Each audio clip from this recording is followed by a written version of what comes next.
बिस्मिल्लाहिर्रहमानिर्रहीम अस्सलाम वालेकुम। आई एम ख्वाजा मोहसिन इनाम। स्टूडेंट्स, हम स्टार्ट करने जा रहे हैं chapter number 14, that is solutions of trigonometric equations. आइए डिस्कशन शुरू करते हैं। स्टूडेंट्स, सबसे पहले डिफाइन करते हैं ट्रिग्नोमेट्रिक इक्वेशन को।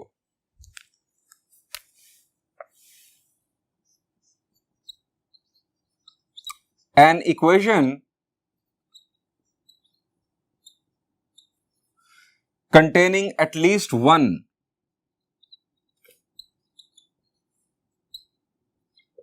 trigonometric function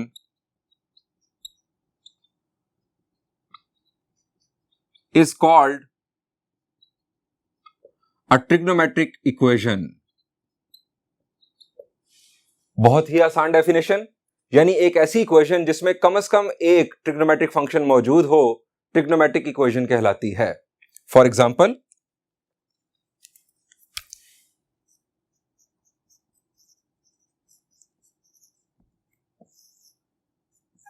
example number 1,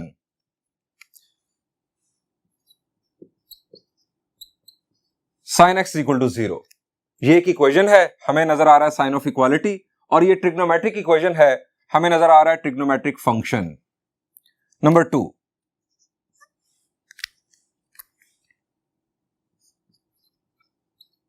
tangent square x minus secant x minus 1 is equal to 0। ये भी एक ट्रिग्नोमेट्रिक इक्वेशन, हमें इसमें दो ट्रिग्नोमेट्रिक फंक्शन दिखाई दे रहे हैं, एक ही काफी था, यहां तो दो आ गए। Number 3,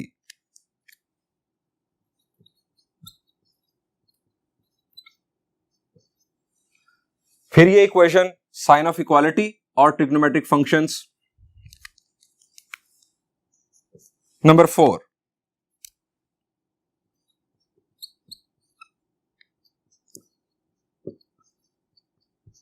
sign square theta plus cosine square theta is equal to 1।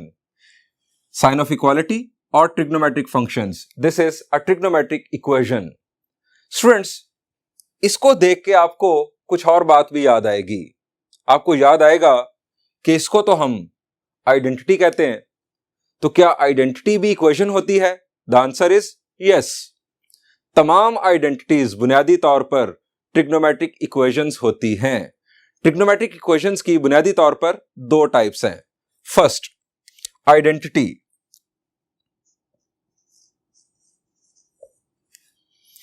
First one is identity.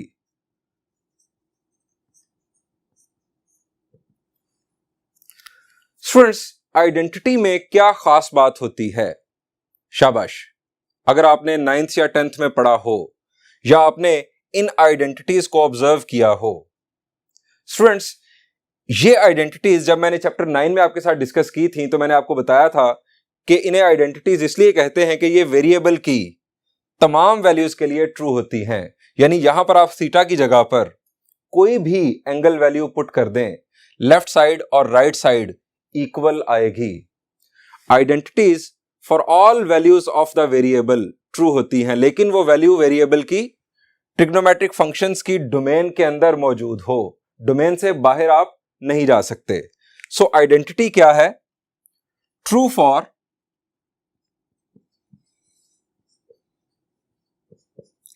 All values of variable within domain of involved trigonometric functions। एक एग्जांपल तो आइडेंटिटी की ये हो गई, इसके साथ मैं लिख भी देता हूं कि है तो ये इक्वेशन लेकिन ये आइडेंटिटी भी है। इसके अलावा इसकी बहुत सारी एग्जांपल्स है।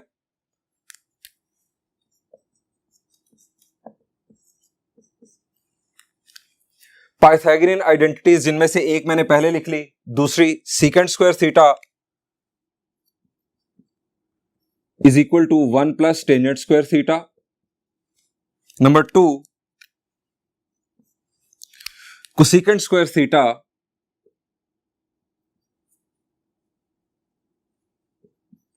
Is equal to 1 plus cotangent square theta. इसके बाद चैप्टर 10 में जो हमने पढ़ी double angle identities, triple angle identities, half angle identities, ये तमाम नाम से जाहिर हैं ये आइडेंटिटीज हैं और ये बुनियादी तौर पर ट्रिग्नोमेट्रिक इक्वेशंस ही हैं। यानी आइडेंटिटीज ऐसी ट्रिग्नोमेट्रिक इक्वेशंस हैं जो वेरिएबल की तमाम वैल्यूज के लिए ट्रू हैं। लेकिन ये बात याद रहे कि वेरिएबल की उन वैल्यूज के लिए जो इन्वॉल्व ट्रिग्नोमेट्रिक फंक्शंस की डोमेन में शामिल हों। स्टूडेंट्स, दूसरी टाइप ट्रिग्नोमेट्रिक इक्वेशंस की कहलाती है कंडीशनल इक्वेशंस। इन्हें सिंपली इक्वेशन भी कहा जाता है।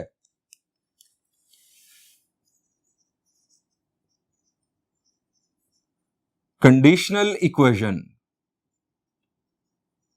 और इक्वेशन। स्टूडेंट्स, यहां पर हमने लिखा true for all values of variable. Conditional equations ऐसी इक्वेशंस हैं जो true for specific values of variable, कुछ खास वैल्यूज वेरिएबल की होती हैं जिनके लिए ये ट्रू होती हैं। यानी सिर्फ एक वर्ड चेंज किया जाएगा और हम लिखेंगे इसे true for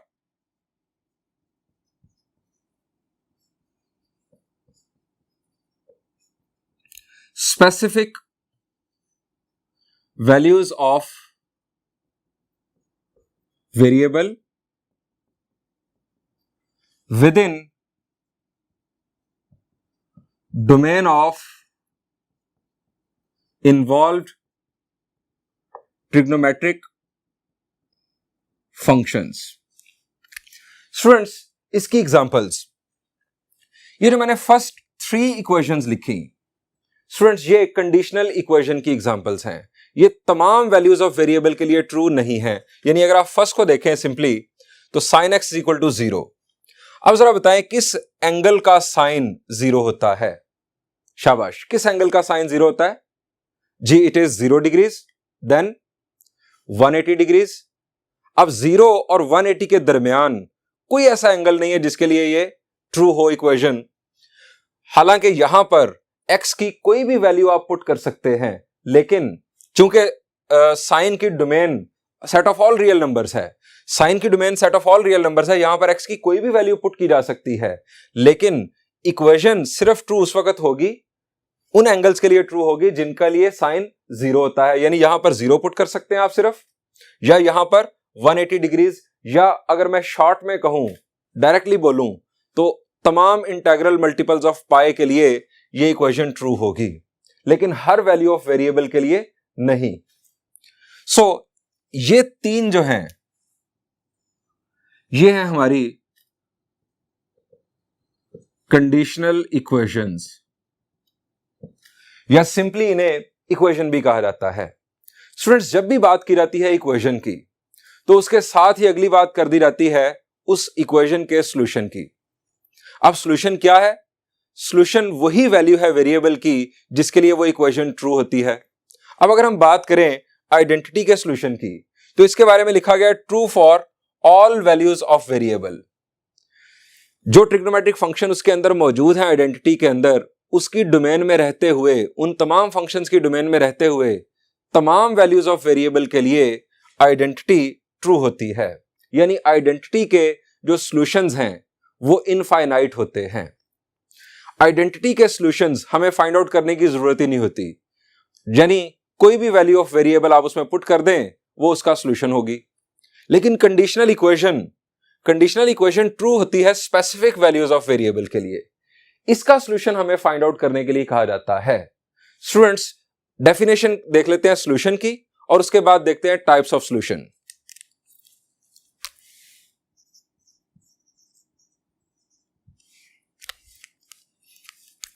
Values of variable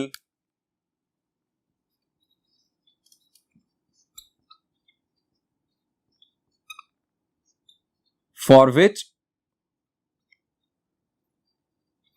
an equation is true।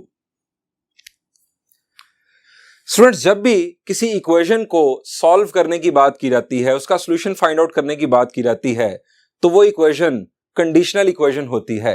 क्यों?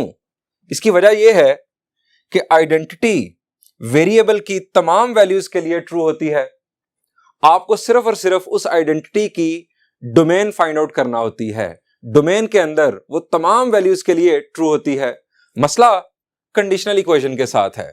Conditional equation specific values of variable के लिए ट्रू होती है। सो कंडीशनल इक्वेशन का सॉल्यूशन हमें फाइंड आउट करने के लिए कहा जाता है, और यही है टॉपिक हमारे इस चैप्टर का। हमने कंडीशनल इक्वेशंस को डील करना है और उनके सॉल्यूशंस फाइंड आउट करने हैं। स्टूडेंट्स, सॉल्यूशन की दो टाइप्स हैं।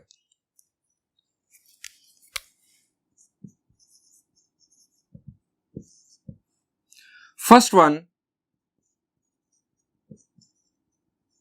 With in period. स्टूडेंट्स, हमने चैप्टर 11 में पढ़ा था कि ट्रिग्नोमेट्रिक फंक्शंस पीरियोडिक होते हैं। अब हम बात करें ट्रिग्नोमेट्रिक इक्वेशंस की।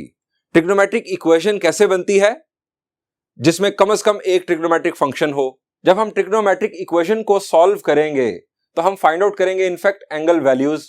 ट्रिग्नोमेट्रिक फंक्शंस पीरियोडिक बिहेवियर रखते हैं, यानी वो एक एंगल के लिए नहीं, बेशुमार एंगल्स के लिए अपनी वैल्यूज रिपीट करते हैं। उनका बिहेवियर पीरियोडिक होता है। सो एक सॉल्यूशन तो वो होगा किसी भी ट्रिग्नोमेट्रिक इक्वेशन का जो इन्वॉल्व ट्रिग्नोमेट्रिक फंक्शन के पीरियड के अंदर रहते हुए हम फाइंड आउट करेंगे, और दूसरा सॉल्यूशन वो होगा जिसमें हम integral multiple of period add करेंगे, और वो कहलाएगा जनरल सॉल्यूशन। यानी दूसरा सॉल्यूशन है हमारे पास general solution.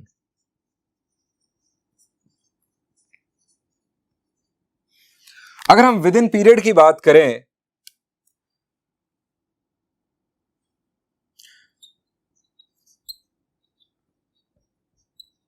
solution within period of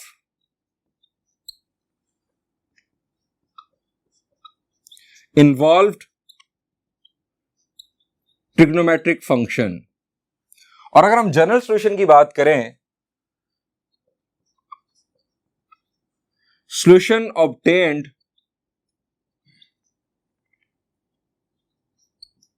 after addition of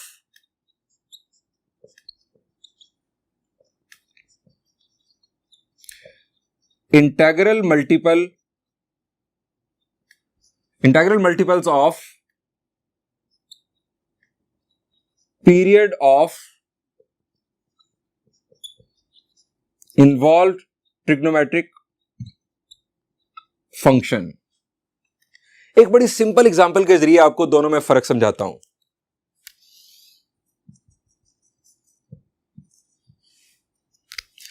students, equation है trigonometric equation sin x is equal to 1। sin x is equal to 1 एक ट्रिग्नोमेट्रिक इक्वेशन। हमें इस इक्वेशन को सॉल्व करना है। आप पहले ये बताएं कि साइन का पीरियड क्या होता है। शाबाश जी, साइन का पीरियड है 2 पाई। अब एक सॉल्यूशन, इसका एक या एक से ज्यादा सॉल्यूशंस होंगे जो पीरियड के अंदर होंगे, और फिर हम बनाएंगे जनरल सॉल्यूशन जो कि पीरियड के इंटीग्रल मल्टीपल्स ऐड करने से बनेगा। किस एंगल के लिए साइन की वैल्यू 1 होती है? शाबाश, किस एंगल का साइन 1 होता है? जी, आपके फौरन ज़हन में आएगा 90 डिग्रीज, यानी π/2। तो इसका सॉल्यूशन विद इन पीरियड,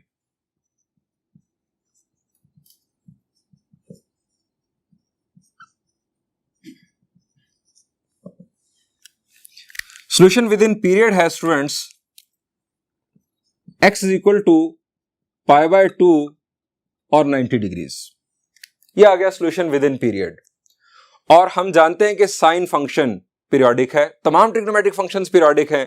सिर्फ 90 डिग्रीज के लिए नहीं, साइन बेशुमार एंगल्स के लिए 1 प्रोड्यूस करता है आउटपुट के तौर पर।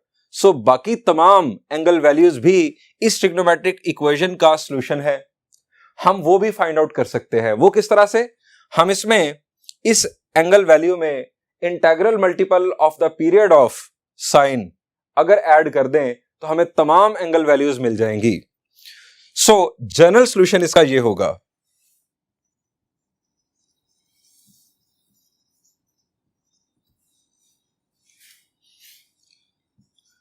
x is equal to π/2 plus sine का period 2 pi.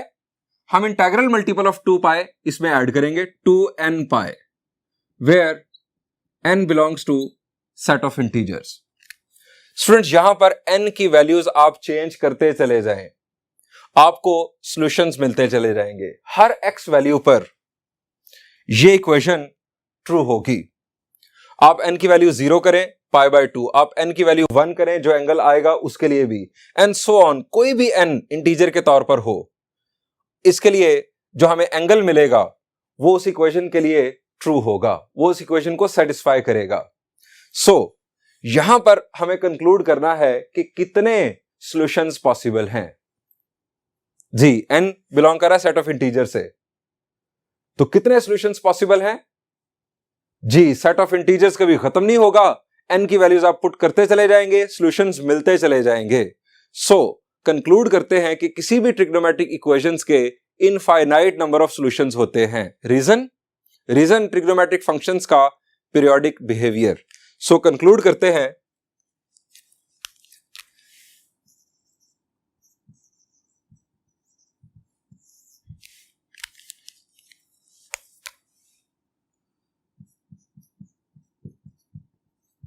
trigonometric equations have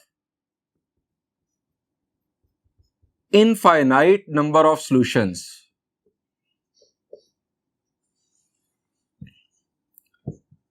Due to the periodic behavior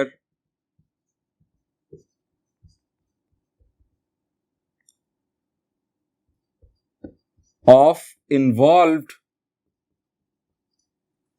trigonometric functions.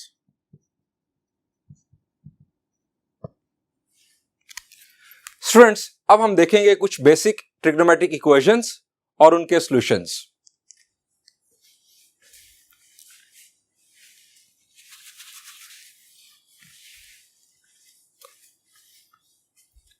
Students हमारा टॉपिक है some basic trigonometric equations whose solutions are quadrantal angles. सबसे पहले बात करते हैं कि बेसिक ट्रिग्नोमेट्रिक इक्वेशन किसे कहते हैं। स्टूडेंट्स अगर आपकी ट्रिग्नोमेट्रिक इक्वेशन इस फॉर्म में हो, sin x इक्वल टू के, कोसाइन x इक्वल टू के, या टेंजेंट x इक्वल टू के, या इसके अलावा इनके reciprocal trigonometric functions cosecant, secant और कोटेंजेंट इज इक्वल टू के। अब के क्या है? के कोई कांस्टेंट है।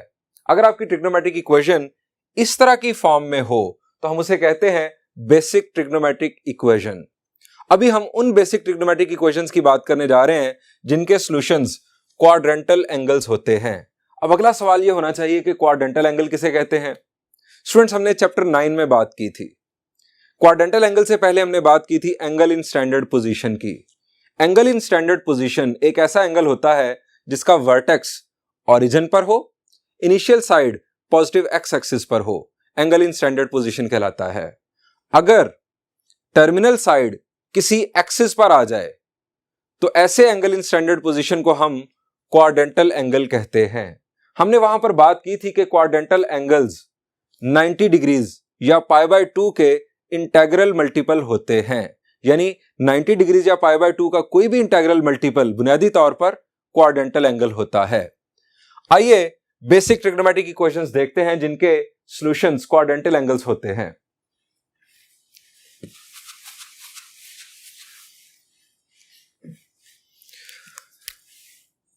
Number 1,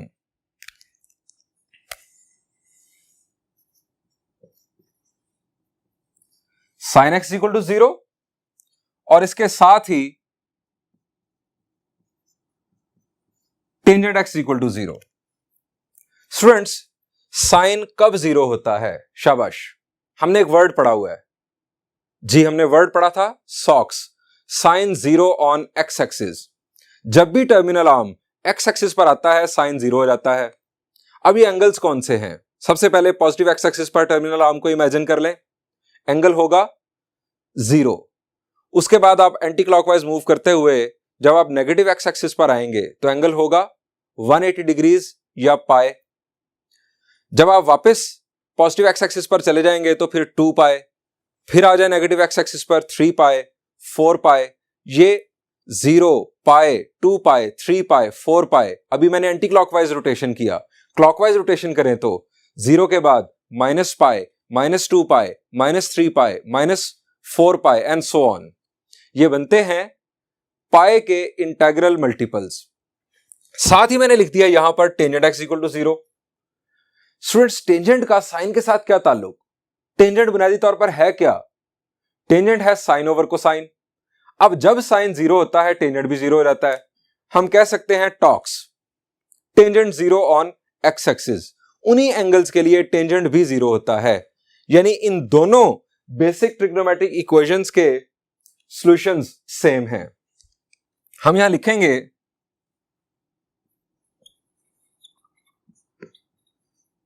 general values of x, integral multiples of pi, where n belongs to set of integers. आप यहां से जो भी एंगल जनरेट करेंगे वो इन दोनों इक्वेशंस को सेटिस्फाई करेगा। बढ़ते हैं नेक्स्ट इक्वेशंस की जानिब। नंबर 2,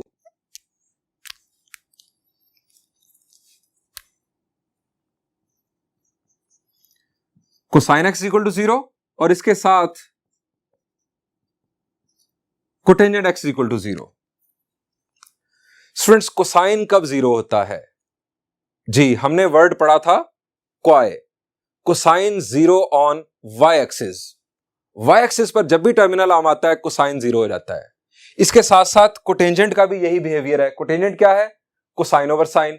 जब कोसाइन 0 होगा कोटेंजेंट भी 0 हो जाएगा। यानी आप कोटेंजेंट के लिए भी कह सकते हैं क्वाय, कोटेंजेंट 0 ऑन वाई एक्सिस। अब वाई एक्सिस के ऊपर एंगल्स कौन से आते हैं? Terminal arm anti clockwise rotate करें, पॉजिटिव वाई एक्सिस पर π/2, फिर नेगेटिव वाई एक्सिस पर 3 π/2, फिर वापस आ जाएं ऊपर पॉजिटिव वाई एक्सिस पर 5 π/2, π/2, 3 π/2, 5 π/2। ये क्या बन रहे हैं? जी, ये π/2 के ऑड मल्टीपल्स हैं। π/2 के ऑड मल्टीपल्स पर कोसाइन और कोटेंजेंट दोनों 0 हो जाते हैं। सो हम लिखेंगे general values of x,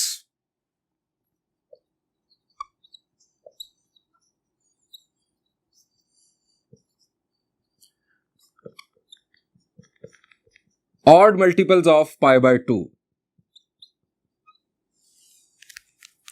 students, integral multiple of pi हो या ऑड मल्टीपल ऑफ π/2 हो, ये तमाम बुनियादी तौर पर 90 के ही मल्टीपल हैं। ये तमाम एंगल्स 90 डिग्रीज पर डिवाइड हो जाते हैं, इसलिए ये तमाम एंगल्स क्वाड्रेंटल एंगल्स हैं।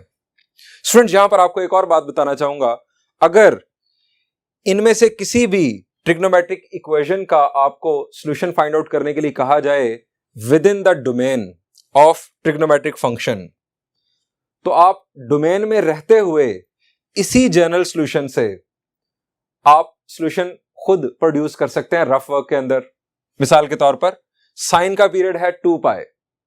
अब 0 से 2 पाई के दरमियान आपको जो एंगल वैल्यूज मिलेंगी, यहां से अगर आप n की वैल्यू कर दें 0 तो 0 डिग्रीज पर साइन 0 होता है।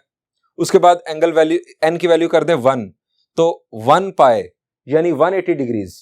पाई पर भी साइन 0 होता है। इसके अलावा टेंजेंट का पीरियड है पाई 180 डिग्रीज। तो इसके लिए आपको एक सॉल्यूशन मिल जाएगा। n की वैल्यू अगर आप 0 करेंगे तो टेंजेंट 0 होता है 0 पर। इसके बाद जो फर्दर सॉल्यूशंस होंगे वो पीरियड के इंटीग्रल मल्टीपल ऐड करने से मिल सकते हैं, या ये जनरल वैल्यू ऑफ x जिस तरह मैंने आपको बता दी। अब स्टूडेंट्स, हमने ये 4 ट्रिग्नोमेट्रिक फंक्शन देख लिए जो 0 के इक्वल हैं। अब आपके ज़हन में आएंगे फर्दर 2, सीकेंट और कोसीकेंट। सीकेंट क्या 0 होता है या कोसीकेंट 0 होता है? जरा सोचें शाबाश। क्या सीकेंट और कोसीकेंट की रेंज में 0 शामिल है? The answer is no. Secant और कोसीकेंट की रेंज में 0 नहीं होता। सो इस तरह की बेसिक ट्रिग्नोमेट्रिक इक्वेशन उन दोनों के लिए नहीं बन सकती। अब हम कुछ और टाइप्स की इक्वेशन देखते हैं। नंबर 3 पे देखते हैं, sine x is equal to 1 और साइन एक्स के साथ इसका पेयर अब बनेगा cosecant x is equal to 1। यानी जब जिस एंगल वैल्यू पर साइन 1 होता है उसी वक्त कोसेकेंट भी 1 हो जाता है, क्योंकि कोसेकेंट उसका रेसिप्रोकल है, 1 का रेसिप्रोकल भी 1। अब साइन कब 1 होता है? शाबाश जी, आपके ज़हन में फौरन आएगा π/2 90 डिग्रीज। अब जनरल वैल्यूज ऑफ x हम क्या लिखेंगे?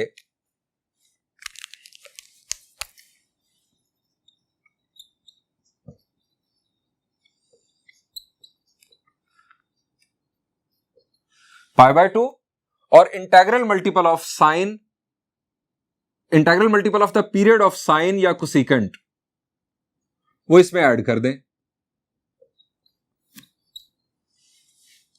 ये वो तमाम एंगल्स होंगे जिनके लिए साइन या कोसेकेंट 1 आउटपुट के तौर पर पैदा करता है।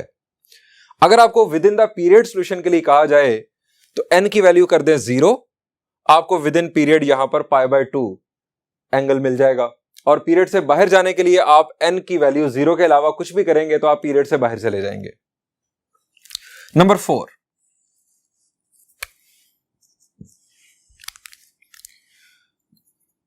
Cosine x equal to 1, secant x equal to 1। Students, cosine कब 1 होता है? शाबाश जी, कोसाइन पॉजिटिव x एक्सिस पर होता है 1 और नेगेटिव x एक्सिस पर -1, हमेशा याद रखें।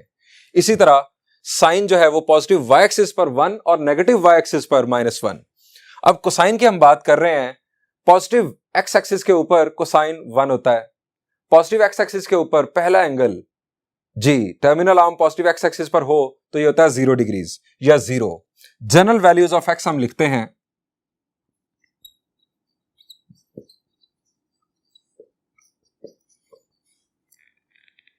जीरो में।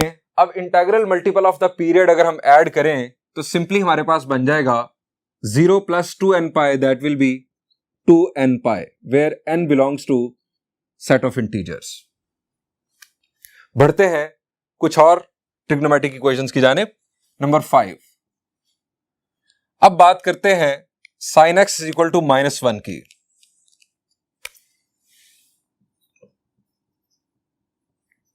और इसके साथ ही cosecant x is equal to -1। हमने अभी बात की कि साइन कब -1 आउटपुट के तौर पर देता है? जब terminal arm negative y axis पर हो। साइन 0 होता है x एक्सिस पर, पॉजिटिव y एक्सिस पर 1 और नेगेटिव y एक्सिस पर -1। अब नेगेटिव y एक्सिस पर एंगल कौन सा होता है? जी, एंटी क्लॉकवाइज 270 डिग्रीज यानी 3π/2। General values of x,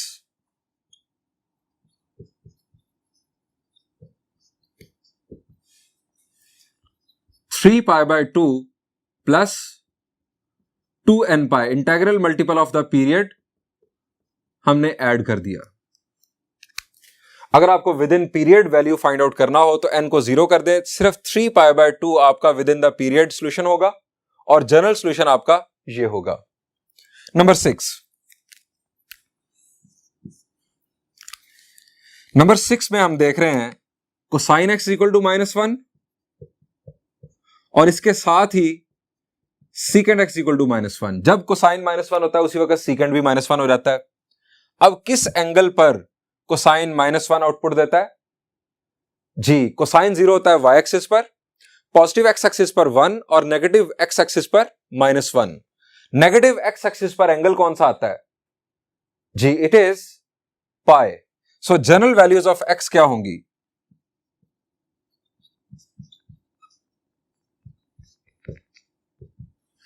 general values of x हमारे पास होंगी pi plus 2nπ, integral multiple of the period इसमें ऐड कर दिया। स्टूडेंट्स, इन इक्वेशंस के बाद आपके ज़हन में अब आएगा कि टेंजेंट x इक्वल टू 1 या कोटेंजेंट x इक्वल टू 1 या इसी तरह -1। तो स्टूडेंट्स याद रखें, टेंजेंट x जब 1 होता है तो वो एंगल क्वाड्रेंटल एंगल नहीं होता, वो नॉन क्वाड्रेंटल एंगल होता है। अब यहां पर इस लेक्चर को मैं कंक्लूड करता हूं। स्टूडेंट्स, हमें ट्रिग्नोमेट्रिक इक्वेशंस को जब सॉल्व करने के लिए कहा जाएगा तो हमारे सामने दो तरह की इक्वेशंस आएंगी, दो तरह की बेसिक ट्रिग्नोमेट्रिक इक्वेशंस आएंगी। एक वो होंगी जिनके सॉल्यूशंस क्वाड्रेंटल एंगल्स होंगे और एक वो जिनके सॉल्यूशंस नॉन क्वाड्रेंटल एंगल्स होंगे। अभी हमने डिस्कस किए वो ट्रिग्नोमेट्रिक इक्वेशंस जिनके सॉल्यूशंस क्वाड्रेंटल एंगल्स हैं। इन तमाम सॉल्यूशंस को आपने याद रखना है, बहुत अच्छी तरह याद रखना है इन जनरल सॉल्यूशंस को। जनरल सॉल्यूशन से हम solution with in the period भी खुद बना सकते हैं। इन तमाम जनरल सॉल्यूशंस को याद कर लें। नेक्स्ट लेक्चर में हम इंशाल्लाह उन बेसिक ट्रिग्नोमेट्रिक इक्वेशंस की बात करेंगे जिनके सॉल्यूशंस नॉन क्वाड्रेंटल एंगल्स होते हैं। Thank you and Allah Hafiz.